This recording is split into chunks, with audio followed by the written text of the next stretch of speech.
Welcome to Hello Main Street, where we talk about thought provoking tips, tricks, and ideas for fellow entrepreneurs just like you. I am your host, Monica Sanchez, and today we have with us Miss Dana Hillman, our digital tech tutor. Welcome, Miss Dana.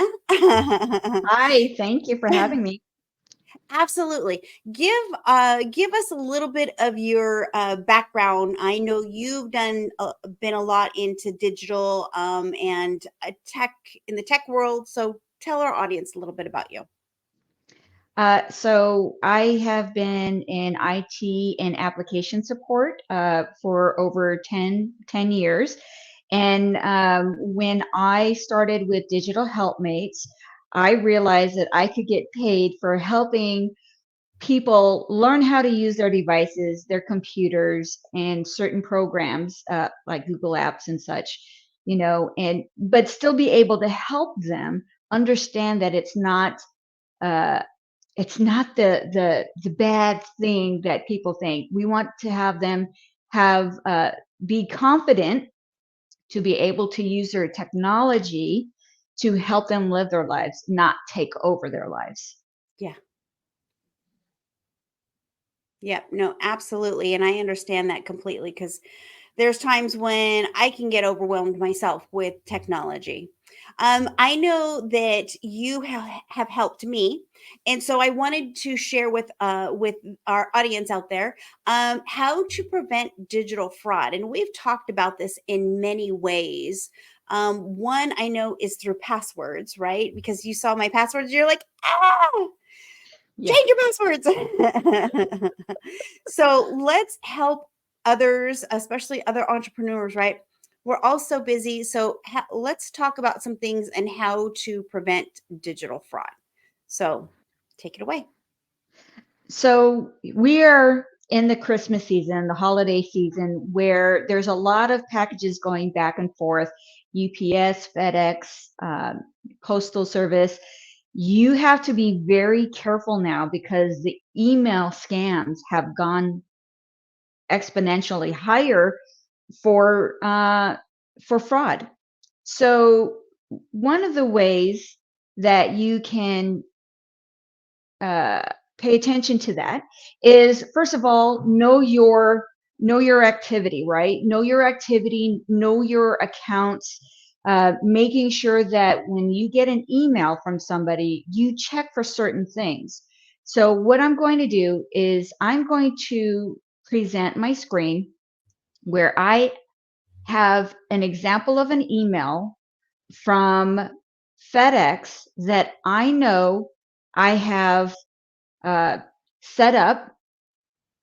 And let me get that for Yeah. you. And while you're doing that, Dana, it's interesting that you're talking about that because we order packages, right? We do a lot of ordering online. I know, same for my husband. And he had ordered something, but what's interesting is for me, the other day I got a text saying, "Hey, we need to confirm your email address. The email address is wrong."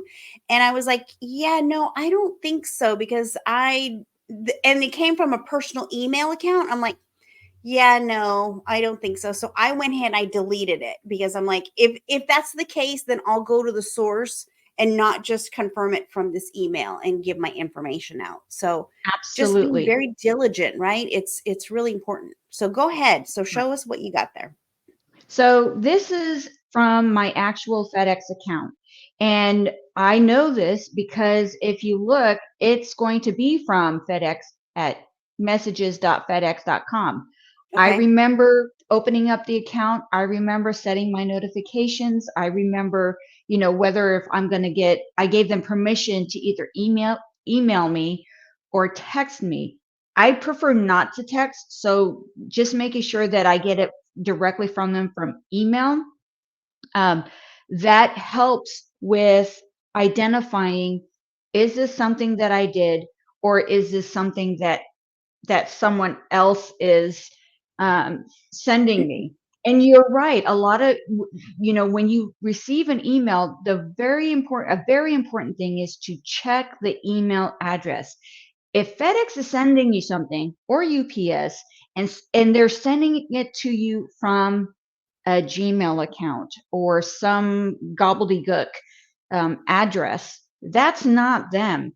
These are multi-million dollar accounts, companies that have enough money to be able to give each of their employees a personal a company email address, excuse me. Yeah.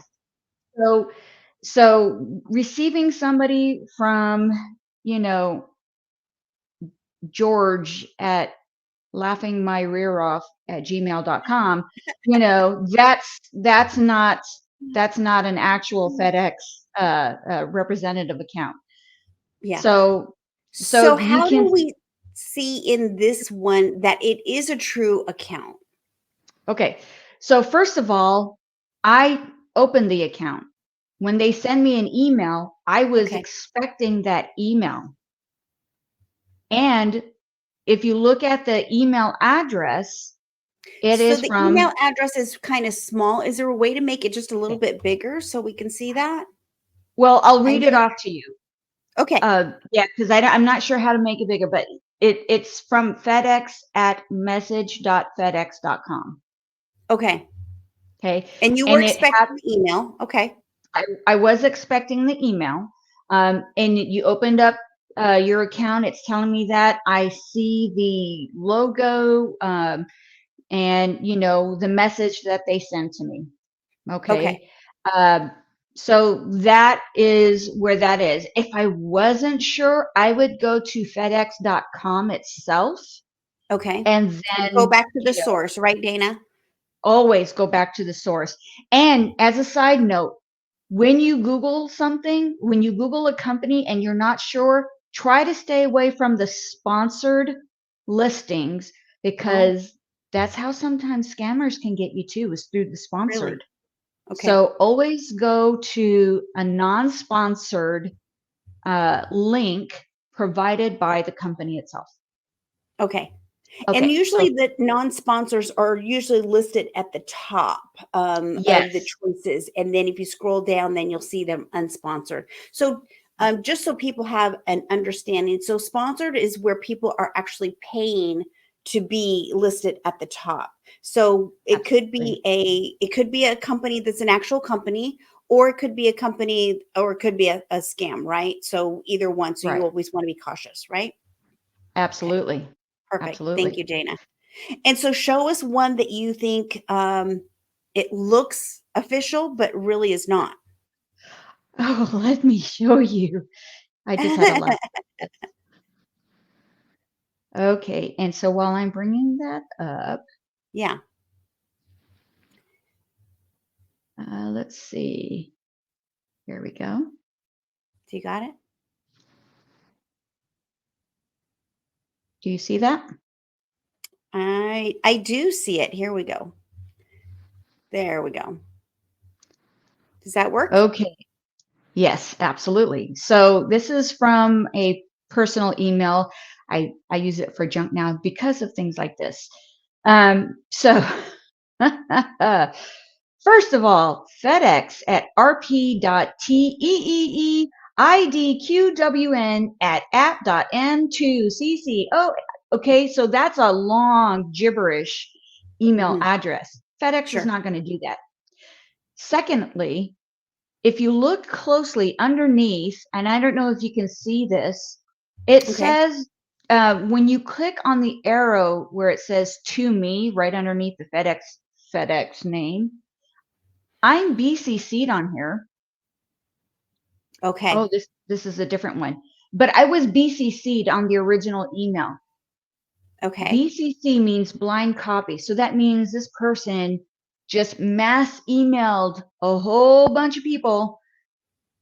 They did a whole bunch of people and didn't allow for, you can reply. But when if FedEx was on the up and up, if this FedEx was on the up and up, they wouldn't BCC you. It'd be directly to you. Okay. Okay. Yeah.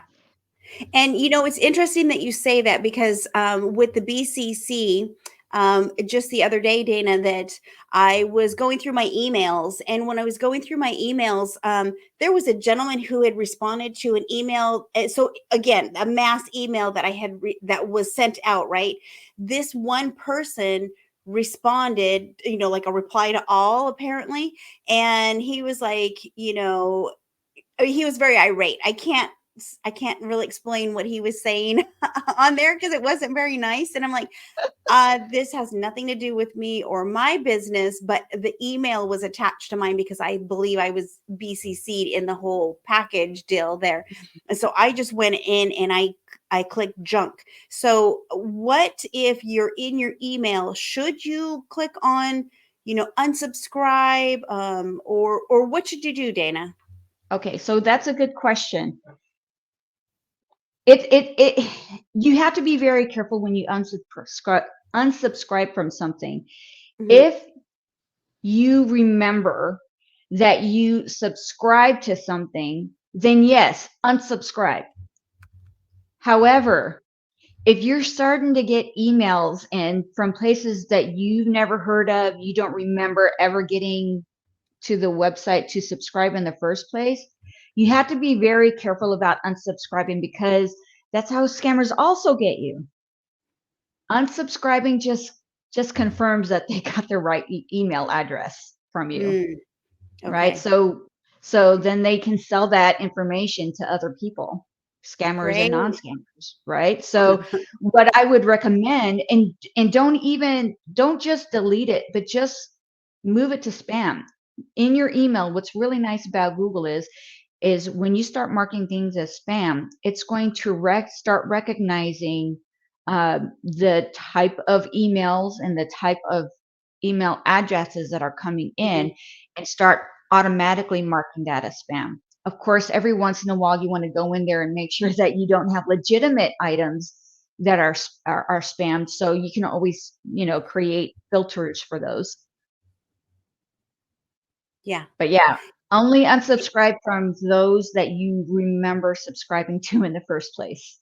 Yeah, absolutely. And I think it's important, especially for us as entrepreneurs, because we don't want to miss out on an opportunity to have a potential client. So just being wary of going back to, like the emails, and the text messages and the phone calls. Um, Right. if it seems suspicious, do you feel like Right. if it seems suspicious, more than likely it probably is suspicious? Oh God, And yes. okay. Yeah. And Yes. it's like we don't wanna miss a deal, right? So we're Right. like, "Oh, we gotta check everything, and we wanna make sure we reply to people," but, Right. God, there's so much out there these days that really, I what's a takeaway you want us to know about, Dana, as far as preventative? be cynical of everything. It Sorry. But yeah, you kind of have to be. Digital scammers are becoming more prevalent and they're everywhere now and they're always thinking of new ways to scam you, whether it's on your email, on your Facebook, even your social media or your phone texting. There's a lot of people that are getting calls from Microsoft. They're not going to call you. The only way you should even receive that call is if you initiated it in the first place and are expecting that call. Mhm. So, be cynical. If oh, this is tech support and we noticed that you da da da da da. Nope. Sorry. Nope. You know, um be cynical of everything, and I hate to say it, but you kind of have to be. Verbiage, grammar, Yeah. spelling, email addresses, and also when you get sent an email, like I would receive emails from my coworkers telling me to confirm their uh, their account numbers so that they can get paid. Well, Oh, me and wow. my coworkers don't communicate through email that way. We communicate uh, through a program that's all internal. So I know they were fake. So be Yeah. aware of, okay, what is your environment like? If email is how you normally communicate with each other, then yes, just make sure that you are cynical and check their email address and Yeah. follow up with that person directly if it's possible. Yeah. Yeah. Those are great tips, Dana. I really do appreciate that. And I feel like we really need to be mindful of our the I don't know, the our older population, right? Who they're getting into the Yeah. tech world and all of that. Recently, I had seen what happened was one of the people from my mom's church, she was like, she got a text message and it looked legitimate to her, right? And it was the pastor of the church and asking for her to buy so many gift cards and he would reimburse her and yada yada yada. And then come to find out, when she had met him at a meeting the other day, she was like, I have those gift cards. And he's like, what are you talking about? And so she got scammed that way, being thinking I'm helping out the church and all of that stuff. So Mhm. I feel like they sometimes can be more vulnerable in those spots because they Yes. have that giving heart and they may not question a text that comes through that looks legitimate to them. So Right. again, like you said, Dana, I really love it where you said go back to the source. I even had somebody who I changed my email recently, and then she texted me and said, "Is this you?" And I said, "Yes, this is me. It's not a scam." So, or even like when your bank account, right? I've had a voicemail come through from my bank saying, "Hey, we're checking on your fraud, push this pound number, whatever." And I just hung up, but I got my bank card number and I called the number that's on the back of my card. So I went back to the source so that way I could confirm everything. But yeah, you have to be a little bit more diligent these days, unfortunately. So Now, you did say something about the gift cards. Scammers will do that a lot, especially on our senior citizens. They will say gift card. They're going to come through as a trusted source yeah, and say, in order for you to pay this back, or even, like your account is suspended, and the only way you can get back is through gift cards or, however. So right, if go, like you said, go back to the source, right. question the gift card, especially the gift cards. And so there's just so many things out there. Just, be cynical, go back to the source. If anything, be cynical and go back to the source. Yeah. Absolutely. And I appreciate that so much. And what I like is we're going to have another series. We're going to have series going forward in this coming year about different things. So we will touch on different topics as they come through. So thank you so much, Dana, for your time. I really do appreciate it. If you liked this episode, please like, subscribe, share this content with others. The more that we are shared out there, the more that we can help each other, because as you know, we are better together. Thank you so much for your time. Absolutely.